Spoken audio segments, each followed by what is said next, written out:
Histograms. Okay, one of the most common ways of representing a frequency distribution is a means of histogram. Notice how it's for a frequency distribution.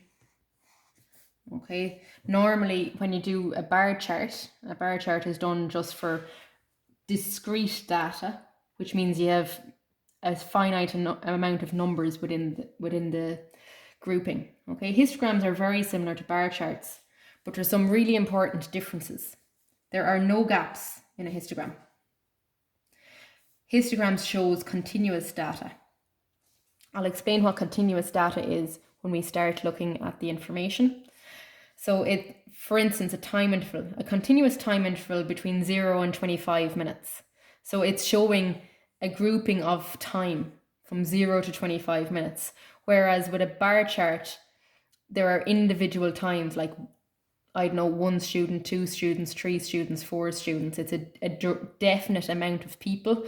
Whereas time or anything like that, time is graduated into like 60-minute intervals.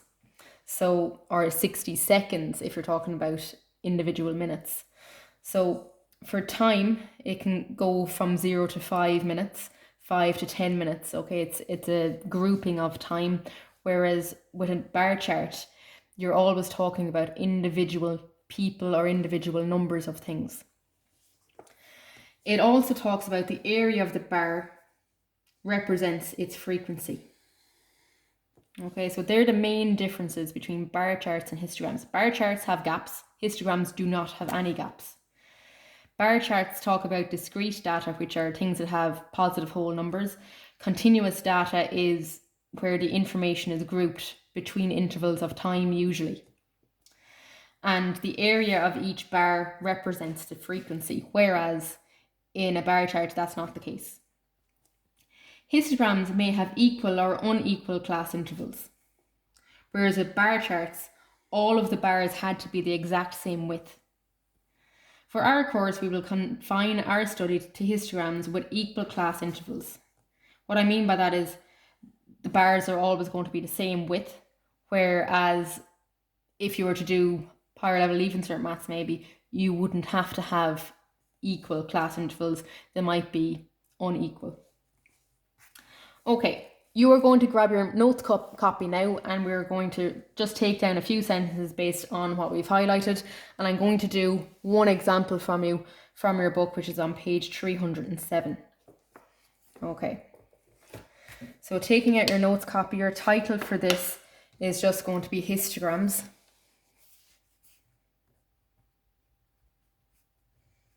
And like what you did for bar charts, you took down a few key things.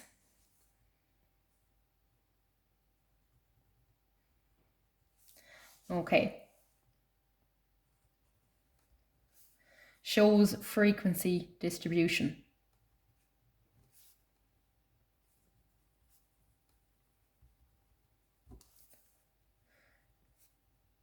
No gaps between the bars.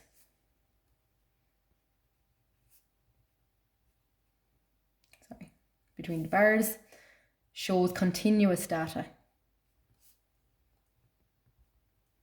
Different to the bar chart, which showed discrete data. Continuous data such as time, lengths, etc. These are things that have graduations. The area of each bar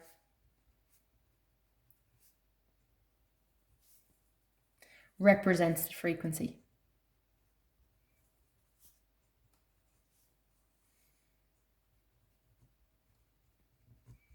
Okay, and I'm just going to say they are like bar charts. So bar charts do have gaps. Frequency or histograms do not have any gaps between them. It shows continuous data, and the area of each bar represents the frequency. Looking at example 1 in your book, okay, you are going to take this down in your notes copy as well. Okay, 50 children were asked to solve a puzzle. The table below records the time in minutes taken by the children. So there was 6 children that got between 0 and 5 minutes. What that means is there could have been one child that got it in 1 minute, or in 2 minutes, or in 3 minutes, or 3.5 minutes, or 4 minutes, or 5 minutes. Okay? What it's really showing is that there's 6 people that got within that time frame. It's a continuous amount of time between 0 and 5. It's grouped. Whereas if you looked at the bar chart before, there would have been one individual number up on top. Okay, so we'll have a look at that now. Do I have one handy? Yeah, with your bar chart, and I'll see if I can get it from a table.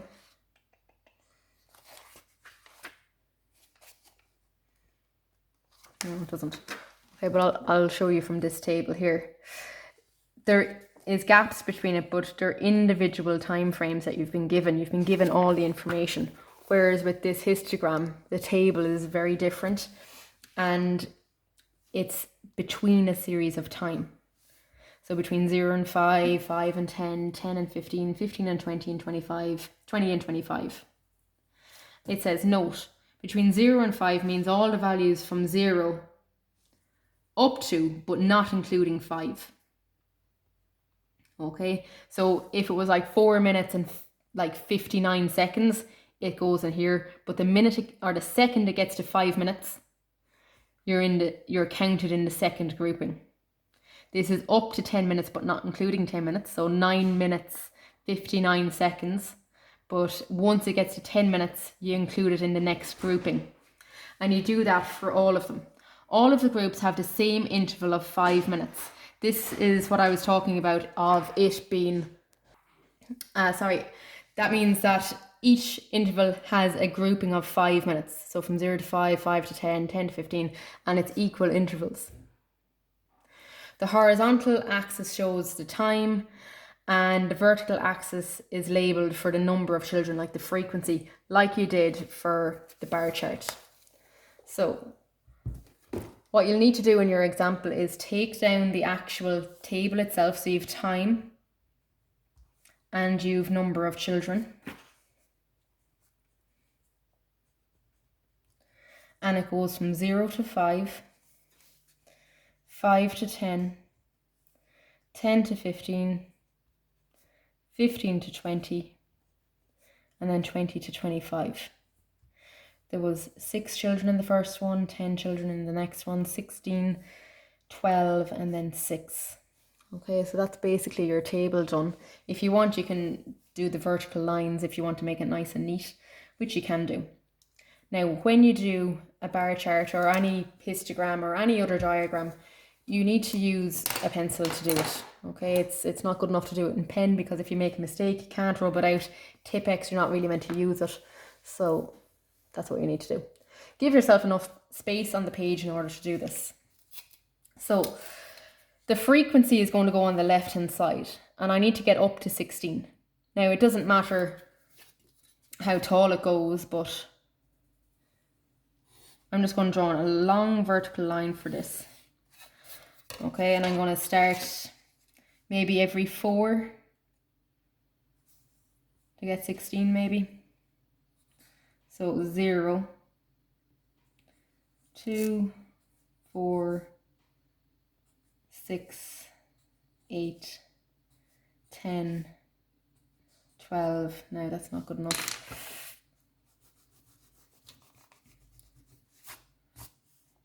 Might have to just do a slightly different graduation to make these all fit. And that's why it's handy to have this done in pencil, because had you done it in pen, this wouldn't work. So maybe 2, 4, 6, 8, 10, 12, 14, 16. Okay. And again, on the horizontal axis then, this is your time intervals. So from 0 to 5, 5 to 10, 10 to 15, and so on. You never say 0 to 5, then 5 to 10. You're just writing 0, 5, 10, 15, 20, 25. So 5, 10, 15, 20, and then 25. equal spacing. So notice I know I went up in boxes of 3 each time for the 2, 4, 6, 8, 10, 12, 14, 16, 18. And then I went out boxes of 4 for the width, 0 to 5, 5 to 10, 10 to 15, 15 to 20, 20 to 25. It's really important that you label your diagram each axis. So this is time on the bottom, and it's in minutes. And on the side is the frequency, or the number of children. Always keep these two labels like you have from the table that you've been given above. So time in minutes and the number of children. It's now done like a bar chart, only that you don't put in any gaps. So there were 6 children that got between 0 and 5. There were 10 children that got between 5 and 10 minutes. There were 16 children that got between 10 and 15 minutes.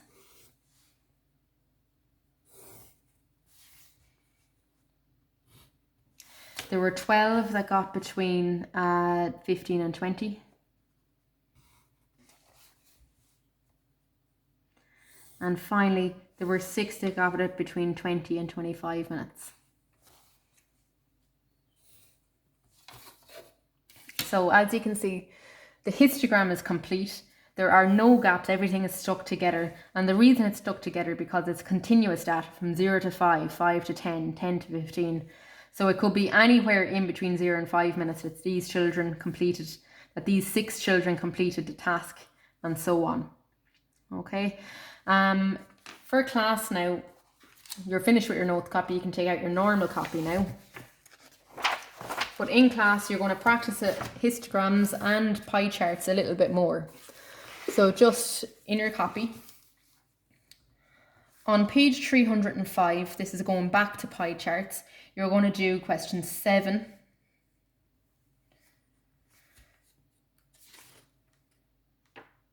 and 10. On page 307, you're going to do question 1. And then on page 308, you're going to do 2 and 3. Okay, so there's a good bit of work on today. You're going to do 7 and 10 on pie charts. Questions 1, 2 and 3 on histograms. Okay, I'll see you in the live class.